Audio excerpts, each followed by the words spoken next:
नमस्कार, खरी खरी में आप सभी का स्वागत है। मैं हूं आंचल। बिहार की पॉलिटिक्स में नया ट्विस्ट अब सामने आ गया। किस तरीके से बीजेपी ने तमाम प्रोपेगेंडा रचा लेकिन एक भी प्रोपेगेंडा काम नहीं आया और अब आरजेडी और जेडीयू मिलकर बीजेपी को बिहार में पटखनी दे रही है और किस तरीके से एक बड़ा प्लान भी बन गया। अब अगर आप देखेंगे तो मीडिया में किस तरीके की खबरें चल रही हैं।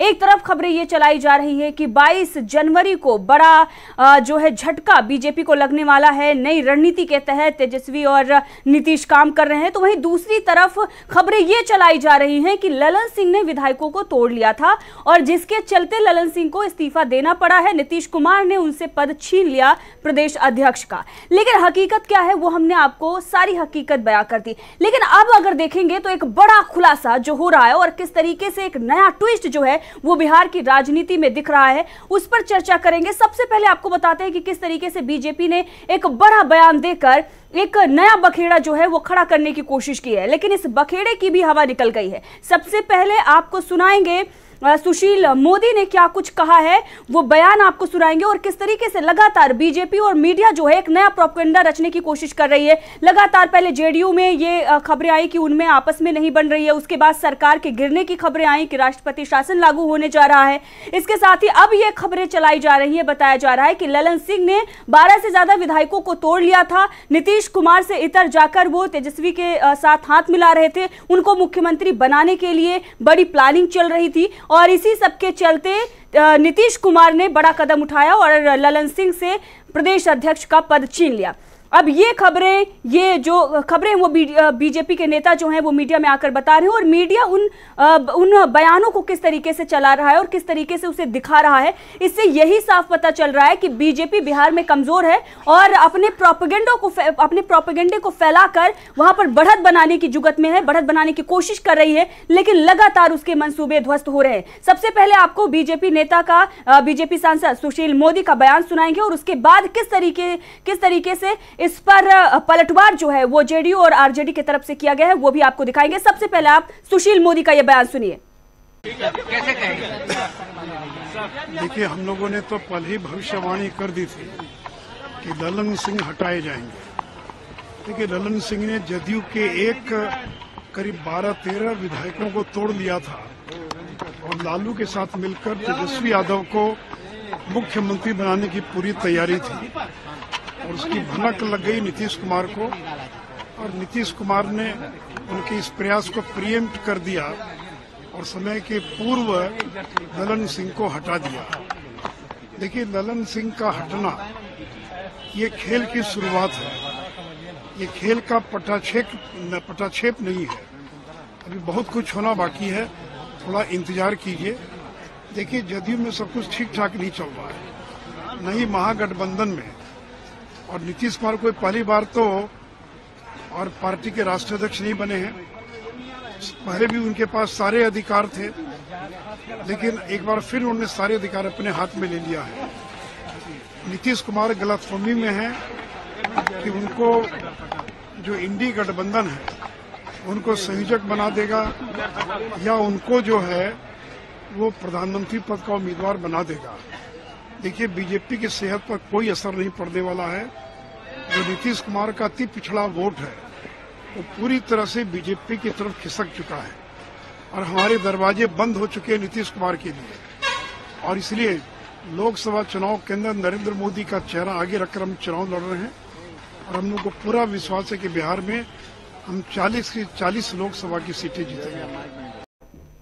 तो आपने सुना सुशील मोदी को और वो जेडीयू के जो राष्ट्रीय अध्यक्ष हैं ललन सिंह को लेकर वो बयान दे रहे हैं और किस तरीके से ये कह रहे हैं उनका जाना पहले से ही तय हो गया था। इसके साथ ही प्रधानमंत्री नरेंद्र मोदी के चेहरे के साथ बिहार में हम चुनाव लड़ेंगे, ये भी उनके तरफ से कहा जा रहा है। लेकिन सवाल ये है कि अगर प्रधानमंत्री नरेंद्र मोदी का चेहरा हटा दिया जाए तो बिहार में बीजेपी के पास कोई बड़ा चेहरा है भी, ये बड़ा सवाल खड़ा हो रहा है और शायद इसीलिए नीतीश कुमार को अपने पाले में लाने की कोशिश जो है वो बीजेपी कर रही थी। लगातार उनके तरफ से ऐसे प्रोपेगेंडे और तमाम जो अफवाहें हैं वो रची जा रही थी और वो बताई जा रही थी। लेकिन सच्चाई जो है वो अब आपको सुनाते हैं किस तरीके से ललन सिंह ने भी मीडिया पर जमकर पलटवार किया है। जो मीडिया आज बीजेपी के लिए काम कर रहा है उस पर किस तरीके से, चाहे वो जेडीयू के नेता हों या आरजेडी के नेता हों, किस तरीके से उस पर बयान दे रहे हैं और उन्हें आईना दिखा रहे हैं, ये बयान आपको दिखाएंगे और ये भी बताएंगे कि किस तरीके से बिहार में बीजेपी ने जो बड़ा खेल करने की कोशिश की थी उसी दांव में वो बुरी फंस गई है और एक नया ट्विस्ट जो है वो बिहार की राजनीति में आ गया है और बीजेपी की मुश्किलें जो है वो बढ़ चुकी हैं। इसी मुद्दे पर विस्तार से चर्चा करने के लिए हमारे साथ जुड़ चुके हैं हमारे ऑनलाइन एडिटर अमलेंदु उपाध्याय जी। अमलेंदु जी, आपका बहुत बहुत स्वागत है। और हमारे पॉलिटिकल एडिटर डॉक्टर दीपक पाचपोर जी भी हमसे जुड़ चुके हैं। दीपक जी, आपका बहुत बहुत स्वागत है। अमलेंदु जी, दीपक जी, आप देखें बिहार में किस तरीके से बीजेपी ने बड़ा खेल करने की कोशिश की थी। खबरें ये चलाई गई कि एनडीए में शामिल होने के लिए नीतीश कुमार दिल्ली आए हुए हैं, लेकिन जैसे ही नीतीश कुमार यहां पर आते हैं और उसके बाद जो उनकी कार्यकारिणी की बैठक होती है, राष्ट्रीय अध्यक्ष पद को लेकर भी बात की जाती है और किस तरीके से ललन सिंह जो है वो इस्तीफा पेश करते हैं और उसके बाद नीतीश कुमार के नाम का प्रस्ताव भी उन्हीं के तरफ से रखा जाता है। और इसके साथ ही अगर देखा जाए तो मोदी सरकार के कामकाज को लेकर सवाल उठाए जाते हैं, मोदी सरकार पर हमला बोला जाता है, तो बीजेपी के जो मंसूबे हैं वो तो वैसे ही ध्वस्त हो गए हैं। अब ये नया जो प्रोपेगेंडा रचा जा रहा है कि ललन सिंह ने तेजस्वी के साथ हाथ मिला लिया था और वो मुख्यमंत्री बनने जा रहे थे। गिरिराज सिंह का भी बयान आया था कि नीतीश कुमार कुछ पल के ही मुख्यमंत्री हैं। अमलेंदु जी, कैसे देख रहे हैं ये जो प्रोपेगेंडा रचा जा रहा है, क्या जनता इसे समझ नहीं रही है? नहीं, जनता अच्छी तरीके से समझ रही है और फिर जनता ये भी समझ रही है कि भाई अगर जनता दल यू की परेशानी है तो परेशान नीतीश कुमार को होना चाहिए, ललन सिंह को होना चाहिए, सुशील मोदी या गिरिराज सिंह क्यों परेशान है, भारतीय जनता पार्टी क्यों परेशान है। अगर कोई संकट है, मान लीजिए एक प्रश्न का कोई संकट है भी तो परेशानी तो नीतीश कुमार को होगी ना कि सुशील कुमार मोदी और गिरिराज सिंह को होगी कि अब नीतीश कुमार कुछ दिन के मेहमान है। ठीक है, कुछ दिन के मेहमान है, नीतीश कुमार जाने कुछ दिन के मेहमान है, आप क्यों इतना ज़्यादा दुबले हुए जा रहे हैं नीतीश कुमार के गम में। फिर आप एक तरफ कह रहे हैं नीतीश कुमार के लिए दरवाजे बंद हो चुके हैं, सारा वोट हमारे पास आ चुका है। अभी सुशील मोदी यही तो कह रहे थे कि नीतीश कुमार के दरवाजे भारतीय जनता पार्टी के लिए बंद हो चुके हैं। तो जब आपके दरवाजे बंद हो चुके हैं तो फिर आप क्यों नहीं बुलाना चाहते थे, क्यों खबरें चलवा रहे थे कि भाई आप जो हम नीतीश कुमार एनडीए में शामिल होने जा रहे हैं। भाई इसी मीडिया ने तो खबर चलाई थी कि नीतीश कुमार जो है वो एनडीए में शामिल होने जा रहे हैं। और जिस मीडिया को ललन सिंह जो लताड़ रहे हैं पूरी तरीके से, जिस तरीके से कह रहे हैं कि आप गोरी मीडिया है, भारतीय जनता पार्टी का आप जो एजेंडा चलाते हो, भारतीय जनता पार्टी के दफ्तर से आप लेकर के आते हैं। मुझे लगता है कि सबसे ज़्यादा दुर्भाग्य की बात यह है कि ये मीडिया जो है का एक धड़ा जो है ये सारे मीडिया को बदनाम कराता है। ये नरेंद्र मोदी और भारतीय जनता पार्टी की चापलूसी में सारी हदें पार कर जाता है और कुल मिलाकर के कहा जाए कि राजनीति में पक्ष बन जाता है। ये सबसे ज़्यादा दुर्भाग्यपूर्ण है। भाई राजनीति जनता दल यूनाइटेड की है, आरजेडी की है, कांग्रेस की है, भारतीय जनता पार्टी की, हर राजनीतिक दल की अपनी राजनीति है, सबके कुछ ना कुछ उखाड़ पछाड़ होती रहती है, सब कुछ होता रहता है। तो अगर कहीं किसी की चल भी रहा है तो आपको उसमें जो है पक्ष बनने की क्या आवश्यकता है। समस्या ये है कि भारतीय जनता पार्टी के पक्ष में एक मीडिया का एक धड़ा जो है वो खुल करके खड़ा हो जाता है और बिल्कुल उसके प्रवक्ता की तरीके से काम करने लगता है। अब जिस तरीके की अफवाहें और जिस तरीके के नैरेटिव्स जो हैं तो सुशील कुमार मोदी या गिरिराज सिंह गढ़ रहे थे, ठीक उसी तरीके के नैरेटिव जो थे वो पिछले एक हफ्ते से ही हमारा मीडिया का एक धड़ा जो था वो कर रहा था। इसीलिए ललन सिंह ने जो अच्छे तरीके से इस मीडिया की जो है खबर ली है। नीतीश कुमार ने भी खबर ली, हालांकि उन्होंने मीडिया का नाम नहीं दिया, लेकिन उनकी भी बात जो थी वो यही थी कुल मिलाकर के। आरजेडी के और नेताओं के बयान है वो सब इसी तरह की चीज़ें।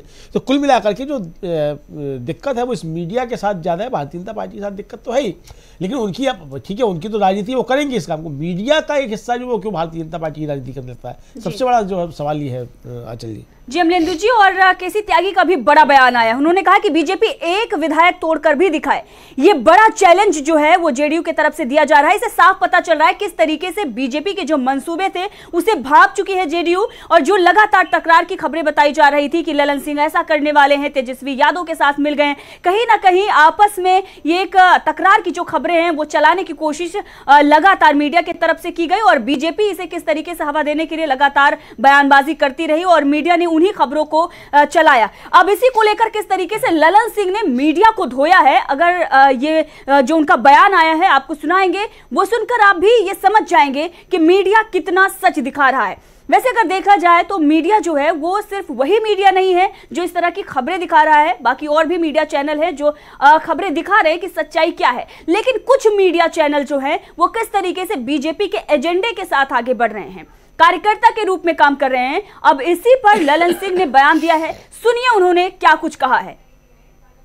नीतीश कुमार फिर से राष्ट्रीय अध्यक्ष बने हैं, कैसे देख रहे हैं आप? अभी तो आप लोग अपना देखिए ना कैसे देख रहे हैं। आप लोग जो गोदी मीडिया टाइप 8 दिन से क्या क्या चला रहे थे, ये दोनों नीतीश कुमार जी जो बने हैं ये हम दोनों की सहमति से वो बने हैं। तो ये गोदी मीडिया है, गोदी मीडिया कुछ बचा है क्या? मीडिया कुछ कहीं बचा है? मीडिया नाम का कोई चीज़ अब नहीं है।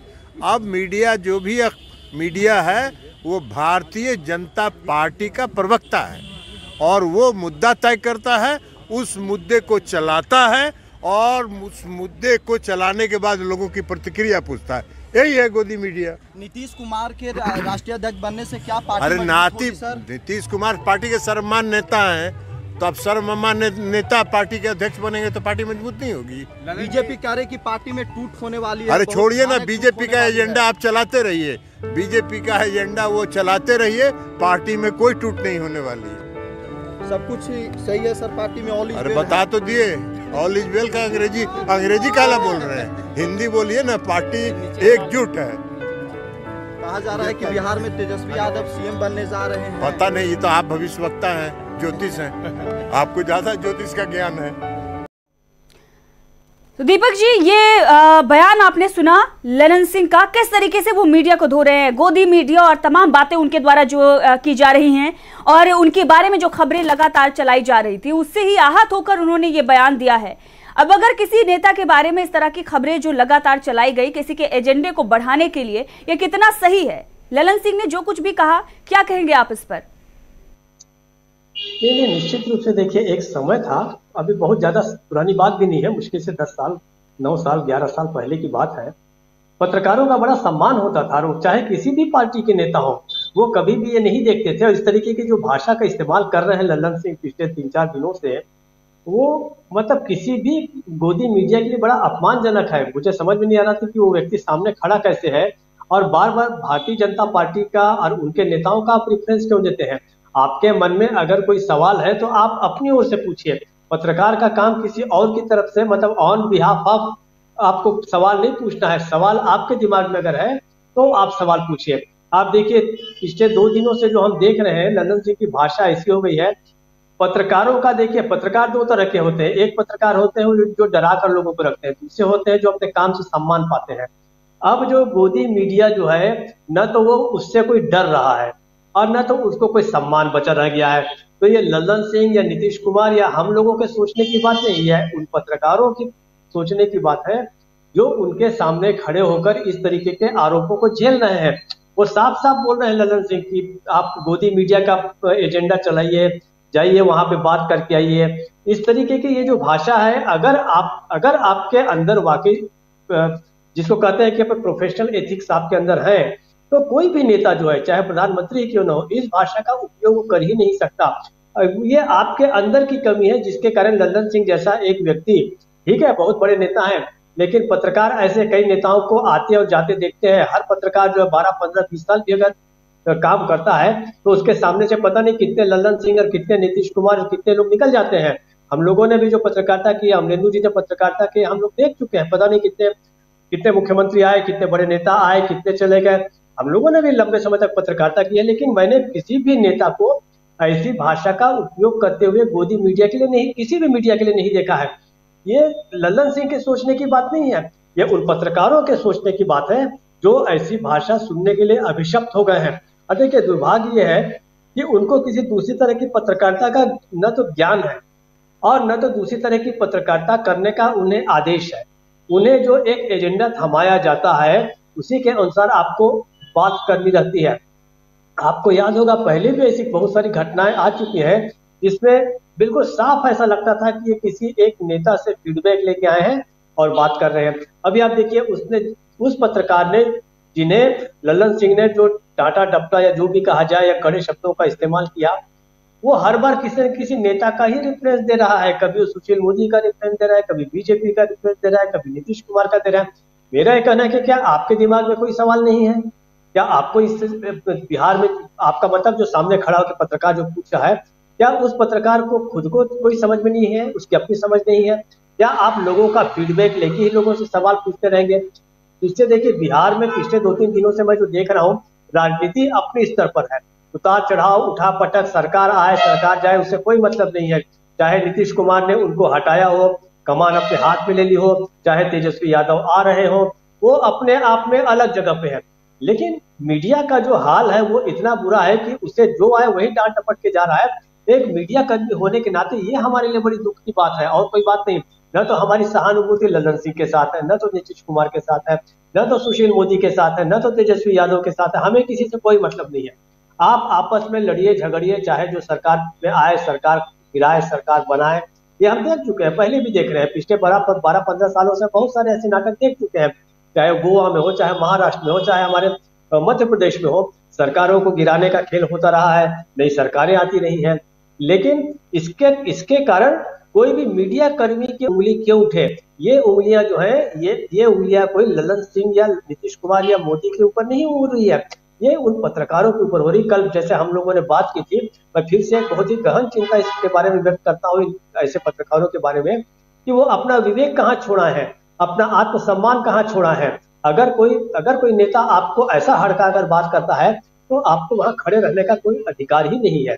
आंचल जी। दीपक जी, लेकिन जिस तरीके से ललन सिंह ने बयान दिया और कहीं ना कहीं जेडीयू का समर्थन अब आरजेडी भी कर रही है, और वो भी मोदी सरकार पर और मीडिया पर जमकर हमले बोल रही है। इसी बीच एक बड़ा बयान जो है वो सामने आ रहा है, किस तरीके से आरजेडी ने भी बड़ा तंज जो है वो मीडिया पर कसा और इसके साथ साथ मोदी सरकार पर भी हमला बोला है। मनोज झा का बड़ा बयान आया है, सुनाएंगे आपको क्या कुछ कहा है मनोज झा ने, किस तरीके से मीडिया को लेकर उन्होंने सवाल खड़े किए हैं, मोदी सरकार पर उन्होंने हमला बोला है, और इसके साथ ही बीजेपी को लेकर भी कई गंभीर आरोप उन्होंने लगाए। जेपी नड्डा का जिक्र करके उन्होंने तमाम आरोप मीडिया और मोदी सरकार पर लगाए हैं।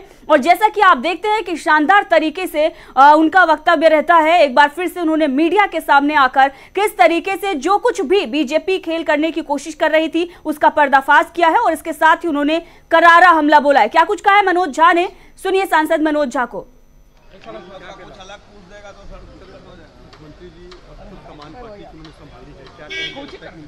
मैं फिर से दोहरा रहा हूं कि आज़ाद हिंदुस्तान में जब से राजनीति को देख रहा हूं, किसी दूसरे दल के आंतरिक गतिविधि में, चेंज पे, नॉर्मल चेंज पे इतनी दिलचस्पी मीडिया की अगर हो रही है तो मुझे लगता है कि देश में लोकतंत्र बचा रहेगा। क्योंकि नड्डा जी के बाद जब बनेगा, मैं इतना माइक चाहता हूं मेरे सामने उस वक्त भी कि नड्डा जी के बाद जो बनेगा, मैं समझता हूं कि एक दल के रूप में जनता दल यू के अंदर नीतीश जी ने खुद कमान संभाली। चर्चा ये है कि ललन सिंह जी चाहते थे कंटिन्यू न करें, फोकस करें ऑन इश्यूज पे। कल हमारे नेता तेजस्वी जी ने भी दूध का दूध पानी का पानी करके रह दिया। और सीधी सी बात है, बिहार को लेकर के खास तौर पर मैं कहूँगा बेचैनी है बीजेपी में। बाकी अभी हमारे पीछे गिरिराज जी आ रहे हैं, उनसे पूछिएगा, राष्ट्रीय स्तर के नेता है, राष्ट्रीय मुद्दे हैं उनके पास, झटका क्या है, हलाल क्या है, पाकिस्तान कैसे भेजा जाए, बहुत प्रसन्न करेंगे आप लोगों को। आ रहे हैं आरजेडी के नेता एक विवादित बयान दिए, कौन? फतेह बहादुर सिंह। क्या बोले हैं? देवी देवताओं को लेकर। देवी देव, देखिए आप किसी भी बयान का कौन सा एंगल कोलन के बाद पकड़ते हैं। मेरा सीधे कहना है कि एक अभिव्यक्ति की आज़ादी, लेकिन अभिव्यक्ति की आज़ादी का भी दायरा होता है। लेकिन मैं चिंतित हूं अपने देश के लिए कि अगर कबीर आ जाए तो आप लोग तो यही माइक कबीर के सामने रख दीजिएगा कि तू क्या बोल रहा है। सर सीट को लेकर कब तक, ये जो बिहार में जो सीट को लेकर कब तक कुछ क्या जैसे ही होगा ना, कागज लेके आएंगे। तो सुना आपने, हमने पहले जेडीयू का भी बयान सुनाया और उसके बाद आरजेडी का भी बयान सुनाया। किस तरीके से जेडीयू और आरजेडी दोनों मिलकर बीजेपी को पटखनी दे रही है, लगातार मोदी सरकार पर हमले बोल रहे हैं। और इसके साथ ही आपको बता दें कि जो कार्यकारिणी की बैठक हुई थी नीतीश कुमार की, उसमें जो प्रस्ताव पास हुए थे वहां पर भी मोदी सरकार की नीतियों का विरोध हुआ जमकर, और इसके साथ ही मोदी सरकार के कामकाज को लेकर भी जमकर आलोचना की गई और मोदी पर भी एक तरीके से अटैकिंग होने के लिए जो है वो चर्चा चली, बातचीत चली। इससे साफ पता चल रहा है कि जो एनडीए में आने की खबरें थी वो सरासर झूठ थी। और दूसरी जो खबरें अभी भी लगातार चलाई जा रही हैं कि आरजेडी और जेडीयू में सब कुछ ठीक नहीं चल रहा है और जेडीयू के अंदर सब कुछ ठीक नहीं चल रहा है। हमने आपको दिखाया कि किस तरीके से हकीकत क्या है और सच्चाई क्या है। ये दोनों बयान जो आपने सुने, इससे आप अंदाजा लगा सकते हैं कि कितना गुस्सा इस फेक न्यूज चल रही है, जो लगातार झूठी खबरें फैलाई जा रही हैं, उसको लेकर नेताओं के बीच में है। और बिहार की पॉलिटिक्स को लेकर जिस तरीके से बीजेपी खेल करने की कोशिश कर रही थी, उसके मंसूबे जो हैं वो ध्वस्त हो चुके हैं। मनोज झा का बयान अमलेंदु जी आपने सुना, जिस तरीके से वो मीडिया को लेकर बोल रहे हैं और जिस तरीके से गिरिराज सिंह पर भी उन्होंने तंज कसा है, क्या कुछ कहेंगे आप इस पर? देखिए, सबसे मज़ेदार बात है कि मनोज झा ने जो बोला है वो सीधा सीधा ये बताया उन्होंने कि आपका बहुत मनोरंजन करेंगे गिरिराज सिंह आ रहे हैं, बड़े नेता हैं, राष्ट्रीय नेता है, जिस तरीके से कहा है। यानी कि उन्होंने इशारा दे दिया कि आप लोग जो है जो भी एजेंडा चलाते हैं वो आप जो है भारतीय जनता पार्टी के नेताओं के कहने पर चलाते हैं, और आपका एजेंडा चलाने के लिए पीछे गिरिराज सिंह आ रहे हैं, वो एजेंडा आपको बताएंगे, वो आप चलाइएगा। ये मतलब मनोज झा ने सीधे सीधे एक तरीके से जो है वो मीडिया कर्मियों से कहा है। मुझे लगता है कि इन सारी बातों के बाद मीडिया के एक धले को जो है आत्मनिरीक्षण करने की बहुत ज़्यादा आवश्यकता है कि जनता के एक वर्ग में ये बात क्यों घर करती जा रही है कि मीडिया का एक हिस्सा जो है वो सरकार के साथ खड़ा रहता है और भारतीय जनता पार्टी के लिए काम करता है। अगर इस तरीके की बातें जाएंगी जनता के बीच में तो पूरे मीडिया की विश्वसनीयता पे सवाल खड़े होते हैं। मुझे लगता है कि ये स्थितियाँ ठीक नहीं है और इंट्रोस्पेक्शन करने की आवश्यकता है मीडिया के बड़े धड़े को, जो भारतीय जनता पार्टी के साथ खड़ा रहता है और भारतीय जनता पार्टी का एजेंडा चलाता है। मनोज झा ने जो बातें कही, मुझे लगता है वही बातें लगभग उसी तरीके की ललन सिंह ने कही है। ललन सिंह ने थोड़ा हार्श वे में कही है, मनोज झा ने थोड़ा सोफिस्टिकेटेड वे में कही है। अंतर सिर्फ इतना है, लेकिन दोनों का अटैक जो है वो मीडिया की इस कार्यप्रणाली के ऊपर है, जो मीडिया का एक हिस्सा जिस तरीके से भारतीय जनता पार्टी के लिए काम कर रहा है, इसको लेकर के। और ये भी बता दिया उन्होंने कि जब आएगा कि सीट शेयरिंग का क्या होगा, कि जब आएगा तो कागज लेके आपके सामने आ जाएंगे। यानी कि सीट शेयरिंग क्या हो रही है क्या नहीं हो रही है कोई आके मीडिया में थोड़ी बताएगा। मतलब जो सवाल पूछने वाले हैं उनको भी अब उनकी बुद्धि में भी ये तरस आता है कि आप सवाल क्या पूछ रहे हैं। भाई उसकी अलग कमेटियां बनी हुई है इंडिया गठबंधन की, जो सीट शेयरिंग पर बात करेंगे, उनके बड़े नेता उस पर बात करेंगे, तमाम दलों के राष्ट्रीय अध्यक्ष हैं वो सब बैठ करके बात करेंगे कहाँ किस तरीके से होना है। अब मनोज झा आकर के थोड़ी बता देंगे कि कहाँ सीट शेयरिंग हो रही है कहाँ सीट शेयरिंग नहीं हो रही है, या संजय राउत आगे थोड़ी बता देंगे कहाँ सीट शेयरिंग हो रही है कहाँ नहीं हो रही है, संजय निरुपम आगे थोड़ी बता देंगे कहाँ हो रही है कहाँ नहीं हो रही है, या नरेश उत्तम पटेल आगे थोड़ी बता देंगे कि कहाँ सीट शेयरिंग हो रही है कहाँ नहीं हो रही है। भाई जो सीट शेयरिंग का मसला है वो बड़े नेताओं के बीच में है, पार्टी के बड़े राष्ट्रीय अध्यक्षों के बीच में, वो आकर के बताएंगे। और जब बताना होगा तब बताएंगे, मीडिया को आगे क्यों बताएं। वो सवाल तो ये है कि मीडिया को आगे वो क्यों बताएं कि हमारा कहाँ सीट शेयरिंग हो रही है, कहाँ हमारी सीट शेयरिंग नहीं हो रही है, या हमारी अंदरूनी रणनीति क्या है। मीडिया को आकर के क्यों बताया जाए अब किसी भी दल की क्या अंदरूनी रणनीति है। भाई आपको पूछना है, अगर आपको इतना ज़्यादा शौक रहता है तो भारतीय जनता पार्टी की अंदरूनी रणनीति पूछिए। जिस तरीके से मनोज झा कह रहे हैं कि जब जेपी नड्डा हटेंगे तब आप इसी तरीके से खबरें चलाइएगा, तो अब ये भारतीय जनता पार्टी की अंदरूनी रणनीति क्या, उस पर सवाल कीजिए। तो मुझे लगता है कि इस तरह की चीज़ें सब ठीक ठाक नहीं है। और बिहार की राजनीति में हम लोग जो कह रहे हैं जो नया ट्विस्ट आ रहा है, तो नया ट्विस्ट यही है कि मीडिया के एक धड़े ने जो लगातार 8 दिन तक एजेंडा चलाया वो एजेंडा ध्वस्त हो गया है। नीतीश कुमार और ललन सिंह की खूबसूरती ने इस एजेंडे को ध्वस्त कर दिया है।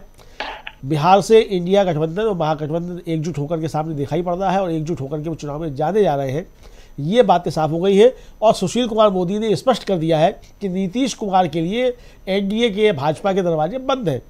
तो जब नीतीश कुमार ने, जब सुशील मोदी ने स्पष्ट कर दिया कि दरवाजे बंद हैं, तो नीतीश कुमार अपना दरवाजा बंद करके क्यों आएंगे आपके यहाँ पे जहाँ है वो। तो इतनी सामान्य बुद्धि जो है किसी के पास भी हो सकती है, मीडिया के लोगों के पास भी इतनी सामान्य बुद्धि होनी चाहिए, और सुशील कुमार मोदी या गिरिराज सिंह के पास तो होगी, भारतीय जनता पार्टी के पास तो इतनी सामान्य बुद्धि होगी कि जब आप बता रहे हैं कि उनका रास्ता बंद है तो वो अपने खुले हुए रास्ते बंद करके आप क्या क्यों आएंगे। जी हाँ, चलिए। जी दीपक जी, आपने सुना किस तरीके से मनोज झा ने जो बयान दिया, मीडिया को लेकर उन्होंने कटाक्ष किया और इसके साथ ही बीजेपी पर भी उन्होंने कटाक्ष किया गिरिराज सिंह को लेकर, क्योंकि गिरिराज सिंह लगातार तमाम तरह की खबरें जो हैं वो चला रहे थे और किस तरीके से जो अफवाहें हैं उसको हवा दे रहे थे। जो भी एक मीडिया उनके पास पहुंचता था, हर को नई खबर उनके तरफ से मिलती थी। टीआरपी बढ़ाने के लिए कुछ ना कुछ मसाला जो है उनके तरफ से मिल रहा था, और शायद इसीलिए मनोज झा ने कहा कि आप उनके पास जाइए। दीपक जी, देखिए, वो अफवाहों को हवा नहीं दे रहे थे, वो तो अफवाह को जो है वही जन्म दे रहे थे, क्रिएट ही कर रहे थे, और गोदी मीडिया को दे दिया उन्होंने कि अब इसे अफवाह को आप आगे फैलाइए या हवा दीजिए। देखिए, मनोज झा ने एक और बड़ी महत्वपूर्ण बात कही जो जिसको मैंने कल भी कहा था, ये पहली बार हम देख रहे हैं कि कोई भी राजनीतिक दल जो है वो दूसरे दल की आंतरिक गतिविधियों पर इस तरीके की टिप्पणी कर रहा है। उन्होंने कहा कि यह पहली बार हो रहा है भारत की राजनीति में कि कोई दूसरों के आंतरिक जो दल के जो आंतरिक गतिविधियां हैं उसमें कोई दखलंदाजी क्यों करे। भाई गिरिराज सिंह कौन होते हैं बताने वाले, तो जिस समय जो कुछ होगा उस समय कर दिया जाएगा। दूसरी बात, एक और बात जो ललन सिंह ने कही कि एक भी विधायक आप तोड़ के दिखा दीजिए। अगर आपका दावा है कि 12 विधायक आप उनके साथ जाने वाले हैं तो फिर क्यों नहीं तेजस्वी यादव की तरफ, क्योंकि एक को भी तोड़ के दिखाइए। ऐसे बहुत सारी चीजें हैं। देखिए, अब इस समय तो न तो आलोचना बीजेपी की रह गई, न तो आलोचना जेडीयू की रह गई, न आरजेडी की रह गई। अब मुख्य मुद्दा जो है वो रह गया है गोदी मीडिया की आलोचना सब कोई मिलकर कर रहे हैं। और आप अब मान के चलिए कि इस काम के लिए भारतीय जनता पार्टी भी कोई बहुत खुश नहीं हो जाएगी इन लोगों से। इन लोगों से मेरा मतलब है वो जो मीडिया का वर्ग जो उनके सामने जाके इस तरीके के सवाल कर रहा है, इस तरीके के पूरे वहां पे अस्थिरता फैलाने की कोशिश कर रहा है, तो ये इसका कोई बहुत बड़ा उन्हें फायदा हो जाएगा अगर वो ये सोचे होंगे कि किसी की गुड बुक में आ जाएंगे। ये भी कोई बहुत ज्यादा होने वाला नहीं है, क्योंकि बीजेपी को पता चल गया है कि इस मीडिया की कुल जमा क्या उसका सम्मान है, क्या प्रतिष्ठा है, कितनी उसकी पहुंच है, क्या उसका रसूख है, सब कुछ बहुत क्लियर हो गया। और इसके लिए दोषी जो है वो खुद वह मीडिया का वह वर्ग है जिसने अपने आप को पूरी तरीके से एक्सपोज कर दिया, अपने आप को इतना नीचे गिरा दिया है कि अब वहां पर जो है उसके अपने अभी चिंता उसे इस बात की नहीं होनी चाहिए कि वहां पे कौन सी सरकार बनती है, कौन सी गिरती है। मीडिया को अब ये चिंता करनी चाहिए कि वो अपना खोई हुई प्रतिष्ठा को किस प्रकार से वापस करे। ये एक बड़ा सवाल है। बाकी वहां पर जो राजनीति है वो अपने हिसाब से चलेगी, अपनी सुविधा के हिसाब से चलेगी। तो देखिए अब आगे क्या होता है, लेकिन कुल जमा यह है कि वहाँ की मीडिया जो है वो जिस प्रकार से उसका पर्दाफाश हुआ है, उसका इस तरीके से जो चेहरा सामने आया है, ये बहुत दुखद है। मैं मतलब इसमें कल भी मैंने कहा था कि पत्रकारों की इस दशा को देख के वाकई दुख होता है। आंचल जी। दीपक जी, अमलेंदु जी, अब तो बिहार की राजनीति को लेकर जो कुछ भी बीजेपी का सपना था, जो वो सोच रही थी, वो तो पूरी तरीके से ध्वस्त हो गया है। कार्यकारिणी की बैठक में भी मोदी सरकार को लेकर जो प्रस्ताव पास हुए हैं, सांसदों का निलंबन का मुद्दा उठा है, उनके कामकाज को लेकर भी तमाम तरह से जो आलोचना हुई, और इसके साथ ही आने वाले दिनों में और भी ज्यादा अटैकिंग होने के लिए कहा गया है। तो जेडीयू तो मोदी के खिलाफ उतर ही चुकी है, आरजेडी का बयान भी अगर आप देखेंगे तो वो भी किस तरीके से अटैकिंग है। तो बीजेपी किस तरीके से बिहार में बुरी फंस चुकी है और पॉलिटिक्स में जो है वो किस तरीके से नया ट्विस्ट सामने आ चुका है। देखिए आंचल जी, सबसे बड़ी परेशानी भारतीय जनता पार्टी के सामने ये है कि लोकसभा चुनाव सिर के ऊपर है जी। अगर नीतीश कुमार गठबंधन से अलग नहीं होते हैं तो भारतीय जनता पार्टी के लिए बिहार में कुछ भी नहीं बचने वाला है। ये भारतीय जनता पार्टी इस बात को अच्छे तरीके से समझ रही है कि राजद और जदयू का गठबंधन, और जिसके साथ भाकपा माले और कांग्रेस भी जुड़ी हुई है, ये मजबूत महागठबंधन है और ये एक तरीके से क्लीन स्वीप जो है वो करने जा रहा है बिहार में। भारतीय जनता पार्टी की परेशानी नीतीश कुमार को लेकर के यही है कि किसी भी तरीके से नीतीश कुमार को या तो डेमोरलाइज किया जाए या तोड़ा जाए या उनके बारे में अफवाहें फैलाई जाए, ताकि भारतीय जनता पार्टी को थोड़ा सा कुछ बिहार में लाभ मिल सके, जो कि मिलता हुआ दिखाई नहीं पड़ रहा है। तो यहीं पे मुझे लगता है कि भारतीय जनता पार्टी की सारी रणनीति और सारी राजनीति जो आकर के फेल हो रही है बिहार में आकर के, और यहाँ से जिस तरीके से उसकी रणनीति और राजनीति फेल हो रही है, ये 2024 के लिए भारतीय जनता पार्टी के लिए अच्छे संकेत नहीं है। भारतीय जनता पार्टी को 2024 में बिहार से ही बहुत बड़ा नुकसान होने जा रहा है, जिसकी भरपाई करने के लिए उसके पास कोई जगह बची नहीं जहाँ से वो उसकी भरपाई कर पाएगी। तो भारतीय जनता पार्टी की परेशानी यही है। दूसरा ये है कि भारतीय जनता पार्टी के पास बिहार में एक भी नेता जो है वो नीतीश कुमार या लालू यादव या तेजस्वी यादव के कद का नहीं है। ये भी एक संकट भारतीय जनता पार्टी का है बिहार में।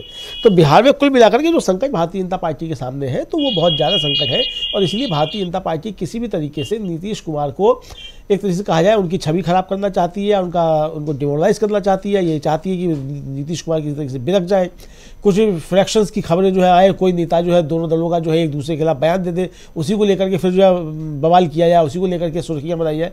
तो इस सब पे लगी हुई है, और मीडिया का एक धड़ा उनका जो है वो एक तरीके का उनका काम कर रहा है, जिसको ललन सिंह जो है खुल करके कह रहे हैं, खुल करके आरोप लगा रहे हैं, और मनोज झा भी जो है वो खुल करके आरोप लगा रहे हैं। तो ये कुल मिला के जो परिस्थितियाँ, मुझे लगता है कि बिहार की राजनीति में जो यही एक बड़ा ट्विस्ट है कि बिहार में नीतीश कुमार की सरकार स्थिर है, गठबंधन स्थिर है, गठबंधन मिलकर के चुनाव में जा रहा है, और भारतीय जनता पार्टी को बिहार में ज़बरदस्त नुकसान होने जा रहा है। अभी तक की जो परिस्थितियाँ उसके अंदर ये बात स्पष्ट है, और मीडिया ने जो एजेंडा चलाया था नीतीश कुमार और इंडिया गठबंधन के खिलाफ, वो एजेंडा बिहार में ध्वस्त हो गया है। चलिए जी अमलेंदु जी, लेकिन इसके बीच तेजस्वी यादव ने भी बड़ा बयान दिया है। उन्होंने क्या कुछ कहा है आपको सुनाएंगे, किस तरीके से आरजेडी, जेडीयू और कांग्रेस तीनों जो पार्टी हैं बीजेपी पर हमलावर है, लेकिन तेजस्वी यादव जिनको लेकर ये बताया जा रहा था, खबरें जो है वो चलाई जा रही थी कि वो मुख्यमंत्री बनने जा रहे हैं, ललन सिंह उनके साथ आ रहे हैं, 12 विधायकों के साथ बैठक हो चुकी है, गुप्त बैठक हुई, और जिसके बाद बड़ा उलटफेर जो है